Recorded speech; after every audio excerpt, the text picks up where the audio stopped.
نحمده ونصلي على رسوله الكريم أما بعد فإن خير الحديث كتاب الله وخير الهدي هدي محمد صلى الله عليه وسلم وشر الأمور محدثاتها وكل محدثة بدعة وكل بدعة ضلالة وكل ضلالة في النار صدق الله العظيم۔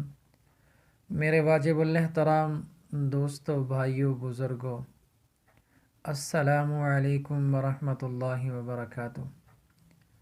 پیارے دوستو، میں امید کرتا ہوں کہ آپ حضرات جہاں بھی ہوں گے خیر خیریت سے ہوں گے، اور اللہ تبارک و تعالی سے دعا کرتا ہوں کہ اللہ تعالی میرے تمام مسلمان بھائیوں کو اپنے حفظ و امان میں رکھے۔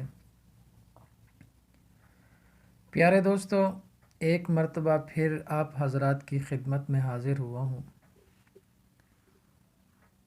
کچھ دوستوں نے رابطہ کیا، واٹس ایپ پہ کالیں کی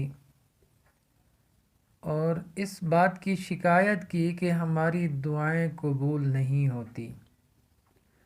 نماز بھی 5 وقت کی پڑھتے ہیں، تلاوت بھی کرتے ہیں، گناہوں سے بھی بچنے کی کوشش کرتے ہیں، لیکن ہماری دعائیں قبول نہیں ہوتی۔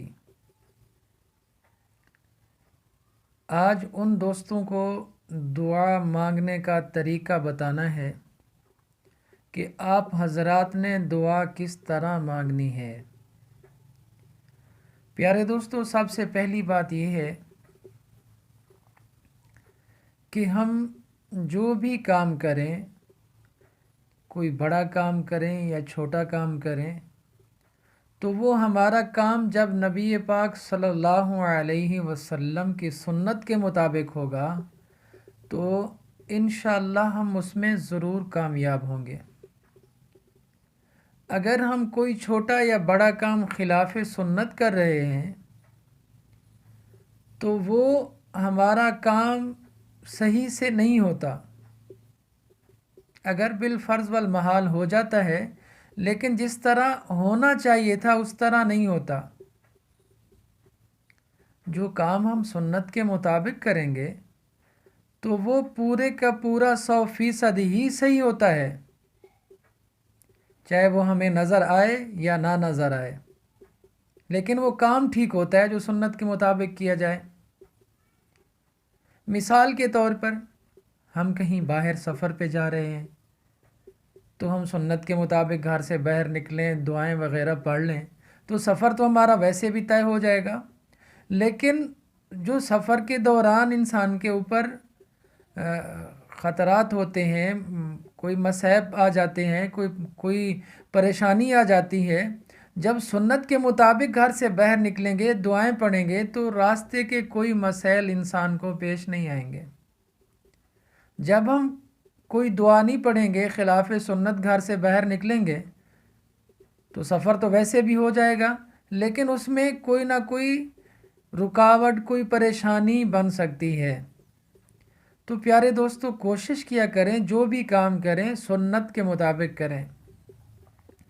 تو اب میں آپ دوستوں کو دعا مانگنے کا طریقہ بتاتا ہوں جو سنت کے مطابق ہے، جو طریقہ نبی پاک صلی اللہ علیہ وسلم نے ہمیں بتایا۔ اگر ہم اس طریقے کے ساتھ دعا مانگیں گے تو انشاءاللہ ہماری دعا ضرور قبول ہو جائے گی۔ آپ کسی بھی چیز کے لیے دعا مانگ رہے ہیں، کوئی بھی آپ کا مسئلہ ہے، کوئی بھی پریشانی ہے، کوئی اللہ سے چیز مانگنی ہے، کوئی حاجت ہے، اللہ سے جب بھی مانگیں، سب سے پہلے جب آپ ہاتھ اٹھائیں تو اللہ کی حمد و ثنا بیان کریں۔ دعا کے شروع میں اللہ تبارک و تعالی کی حمد و ثنا بیان کریں، جس سے ہم کچھ مانگ رہے ہیں اس کی حمد بیان کریں، اس کی ثنا بیان کریں، اس کی تعریف کریں۔ حمد و ثنا میں سے سب سے جو بہترین دعا ہے، سب سے جو بہترین کلمات ہیں، وہ کیا ہے؟ قرآن پاک کی سورۃ الفاتحہ۔ سورۃ الفاتحہ جو ہے اللہ تبارک و تعالیٰ کی بہت بڑی اور بہت پیاری حمد و ثنا رکھی گئی ہے سورۃ فاتحہ کے اندر۔ اسی طرح سورۃ اخلاص کے اندر بھی حمد و ثنا ہے۔ تو پیارے دوستو، اگر آپ دعا کے شروع میں، جیسے آپ دعا کے لیے ہاتھ اٹھاتے ہیں، ایک مرتبہ سورہ فاتحہ پڑھ لیں، اللہ کی حمد و ثنا بیان ہو گئی، اللہ کی بڑائی بیان ہو گئی، اللہ کی توحید بیان ہو گئی۔ اس کے بعد آپ جناب رسول اللہ صلی اللہ علیہ وسلم کے اوپر ایک مرتبہ درود پاک پڑھ لیں۔ اسی دعا کے دوران ایک مرتبہ جناب رسول اللہ صلی اللہ علیہ وسلم کے اوپر درود پاک ضرور پڑھیں، آپ کی دعا انشاءاللہ قبول ہوگی۔ اسی طریقے کے ساتھ آپ اسی طرح دعا مانگیں، پہلے سورہ فاتحہ پڑھ لیں، اس کے بعد آپ درود پڑھ لیں، پھر اپنی جو ضروریات کی دعا ہیں وہ مانگیں، جو عربی دعائیں ہیں وہ پڑھیں، تو انشاءاللہ اللہ تبارک و تعالی آپ کی دعا کو ضرور قبول فرمائیں گے۔ جب ہماری وہ دعا کبھی قبول نہیں ہوتی، جناب رسول اللہ صلی اللہ علیہ وسلم کی حدیث ہے، جس دعا کے اندر میرے اوپر درود پاک نہ پڑھا جائے تو وہ دعا قبول نہیں ہوتی۔ اول و آخر کسی نہ کسی ٹائم، دعا کے شروع میں یا آخر میں، دعا کے شروع میں یا آخر میں جناب رسول اللہ صلی اللہ علیہ وسلم کے اوپر اگر درود نہیں بھیجتے تو آپ کی وہ دعا قبول نہیں ہوتی۔ تو پیارے دوستو، مجھے امید ہے کہ آپ کو یہ میری باتیں ضرور سمجھ آئیں گی۔ آپ بھی کوشش کریں، اپنی زندگی سنت کے مطابق گزاریں۔